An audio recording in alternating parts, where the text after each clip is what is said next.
আমরা এমন দিন দেখতে চাই মেয়ে শাসিত সমাজ হবে, সারা দেশ মেয়ে হবে। এখন মেয়েরা পুরুষের দ্বারা নির্যাতিত হচ্ছে। আমি এমন দিন দেখতে চাই যাদের মেয়েদের দ্বারা পুরুষ নির্যাতিত হবে। কি শুনলাম এটা কি শুনলাম ঘুমাইতে যাওয়ার আগে? আসলে রওশনকে তো জোর করে ধরে পরে হাসিনা বিরোধী দলীয় নেত্রী বানিয়ে দিয়েছে। সে আসলে বুঝতে পারছে না, খেয়ে হারিয়ে ফেলছে। দেখছে বিরোধী দল নেত্রী সে, আবার স্পিকার ওর সামনে তাকায় সেটাও নারী, প্রধানমন্ত্রী হাসিনা সেও নারী, আবার বৃহত্তর রাজনৈতিক দলের নেত্রী খালেদা জিয়া সেও নারী। চারিদিকে শুধু নারী আর নারী। গৃহমন্ত্রী কিছুদিন আগে ছিল নারী, বিদেশ যাওয়া মন্ত্রী ছিল সেও নারী, শুধু নারী আর নারী, এখানে কোনো পুরুষ নাই। কারণ জীবনে যে একটি পুরুষ সে পেয়েছিল, সেই পুরুষ তাকে দেখিয়ে দিয়েছে যে পুরুষত্ব কারে বলে। কারণ এরশাদ চাচা তার সঙ্গে খুব একটা ঘুমাতো না, আমরা সেটা জানি। এবং সেই ঝাল এখন রওশন মিটাচ্ছে। হ্যাঁ, সে এখন এই এরশাদকে বাঘে পেয়ে এরশাদ রে কোনই মারতেছে। কিরে আমারে ফালায়া, হ্যাঁ সালেকা মালেকা জুলেখা করছিলি, এখন এখন আসলে সে মনের কথাটা বের হয়ে গেছে। মনের কথাটা বের হয়ে গেছে। কারণ আবার হাসিনা সেও তো তার জামাইরে অবজ্ঞা করতো, সুতরাং এখন তারা খেয়ে হালায় ফেলছে। নারীরা, প্রথম কথা হচ্ছে পুরুষরা কেন নারীদের নির্যাতন করবে? এটা অন্যায়, অবশ্যই অন্যায়, এবং ইসলাম এটাকে সমর্থন করে না। কিন্তু উল্টা নারীরা যদি আবার পুরুষকে নিষ্পেষণ করে, তাহলে কি পৃথিবীর কোন আইন সেটাকে সমর্থন করবে? পশ্চিমা বিশ্বে ডোমেস্টিক ভায়োলেন্স সার্ভে করা হয়েছিল আমেরিকাতে। সেখানে ফলাফল আশ্চর্যজনক। সেখানে কিন্তু দেখা গেছে যে পুরুষদের থেকে নারীদের সংখ্যাই বেশি ডোমেস্টিক ভায়োলেন্স করা, কিন্তু পুরুষরা যে ডোমেস্টিক ভায়োলেন্স গুলো করে সেগুলো ডেঞ্জারাস বেশি, ভয়ঙ্কর বেশি। কিন্তু আপাত ডাটায় যে হিসাব পাওয়া গেছে, তাদের নারী পুরুষরা সমান সমানই, বরঞ্চ নারীরা একটু বেশি করে পুরুষদেরকে অত্যাচার, ডোমেস্টিক ভায়োলেন্স বা শারীরিক নির্যাতন। বিশ্বাস হয় না? এটাই সত্য। এখন তাই পশ্চিমা বিশ্বে ডোমেস্টিক ভায়োলেন্স হলেই যে আসলে পুরুষ দায়ী, এটা তারা মনে করে না। এবং তাই পুরুষরা এখন বরঞ্চ বিয়ে করতে চায় না। কারণ বিয়ে করলে বউ দুদিন পরে বাচ্চা নিয়ে চলে গেলে তারপরে ভরণ পোষণ দিতে হবে, কিন্তু বাচ্চাকে দেখা যাবে না, বাচ্চাকে দেখতে জান বের হয়ে যায়। এখন ফাদার্স ফর জাস্টিস বিভিন্ন অর্গানাইজেশন করেও ইংল্যান্ডে সেখানে বাবাদের অধিকার কায়েম করার চেষ্টা করা হচ্ছে। আসলে ইসলামের শাসন না থাকলে যেটা হয়, ফ্যামিলি লজে যদি ইসলামী শাসন না থাকে, তাহলে যেটা হয় সেটাই হয়েছে।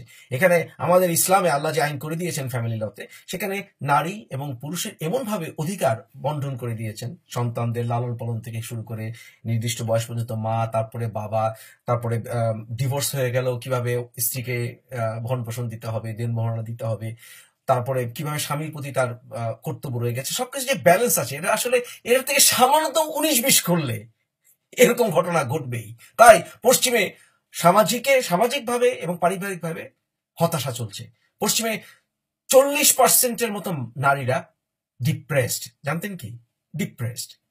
এবং তারা অনেকেই ডিপ্রেশনের মূল কারণে ভুগে। কারণ হচ্ছে সারাদিন শুধুমাত্র ওই কর্মক্ষেত্র করতে করতে, ক্যারিয়ার করতে করতে বিয়ে করার বয়স থাকে না, এবং বিয়ে করার যখন মনে চায় তখন আবার ছেলেরা এই বুড়িদেরকে বিয়ে করে না। এই হচ্ছে অনেক ক্ষেত্রে সিচুয়েশন। এটি বাস্তব। এবং আবার অনেক ক্ষেত্রে ক্যারিয়ার করে আসলে ছেলেরা তাদের মেয়েদের প্রতি যে তাদের আর্থিক একটা দায়িত্ব আছে, সেটা থেকে তারা হাফ ছেড়ে বাঁচে। বলে বাবারে বাবা, তোমারটা তুমি কামাই করো, আমারটা আমি কামাই করবো, এরকম একটি ভাবে ছেলেরা পার পেয়ে যায়। কিন্তু রওশনের সাথে যে জিনিসটি সাজেস্ট করলো, আসলে সেটা তো অলরেডি ঘটছে। বাংলাদেশে যে নারী ও শিশু নির্যাতন আইন আছে, সেটা তো পুরুষ নির্যাতনের আইনে পরিণত হয়েছে।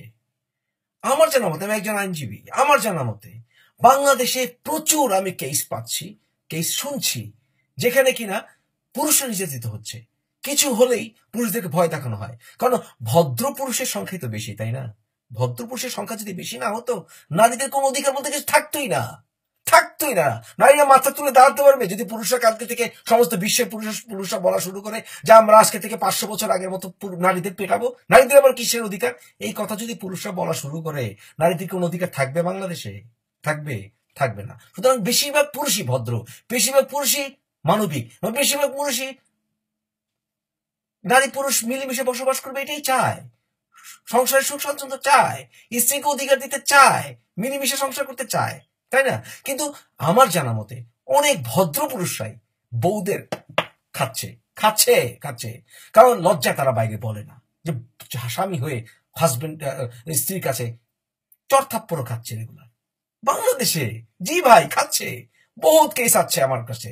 তারপরে কিছু হলেই স্ত্রীরা ভয় দেখায়, নারী নির্যাতন আইন দেব, আইনে ফাঁসায় দেব, তোমার 14 ঘুষ ধরে নিয়ে যাবে, এই আজকে বাবার বাড়ি যেতে পারবা না, এই বাবাকে ফোন করতে পারবা না, এই মাকে টাকা পাঠাতে পারবা না, করলে ঝগড়া লাগিয়ে দিবে, নিজের বাবার বাড়ি চলে যাবে।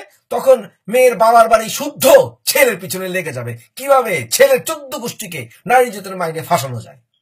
নারী নির্যাতন হোক, নারীরা তো পুরুষ নির্যাতন শুরু করে দিয়েছে বাংলাদেশে। বাংলাদেশে ফেমিনিস্ট অর্গানাইজেশনরা নির্যাতন শুরু করে দিয়েছে। এর ফলাফল ভবিষ্যৎ কি? ভবিষ্যৎ পশ্চিমা বিশ্ব, বেশিরভাগই ব্রোকেন ফ্যামিলিতে সন্তানটা বড় হবে এবং সে তার মরালিটি বলতে কিছু থাকবে না। শুধু আর্থিকভাবে উন্নত হলেই আর সোশ্যাল সিকিউরিটি থাকলেই মরালিটি, অন্তরের নৈতিকতা ডেভেলপমেন্ট হয় না, হয় না। এই চায় আসলে এগুলি সবগুলো নারী আসলে পিটিএসডি রোগ আছে, আমার মনে হয় পোস্ট ট্রমাটিক স্ট্রেস ডিসঅর্ডার আছে। হাসিনার জীবন আছে, মনে হয় নিজের বাবার মৃত্যুর কথা মনে করে সেই 15ই আগস্ট সে মনে হয় প্রায় কম্পালশনে ভুগে, যে এরকম মানসিক যন্ত্রণা, হায় আমার বাবাকে মেরেছে, এরকম একটা রোগে ভুগে, এটা বলে পিটিএসডি রোগ। আমার মনে হয় এই রসনেরও পিটিএসডি রোগ আছে, কারণ সে পুরুষ বিদ্বেষী হয়ে গেছে, কারণ জামাইয়ের কাছে সারা জীবন অবজ্ঞা পেয়েছে, জামাই চলে গেছে, পিছনে আরেক নরমণির পিছনে এখনো ছুটে।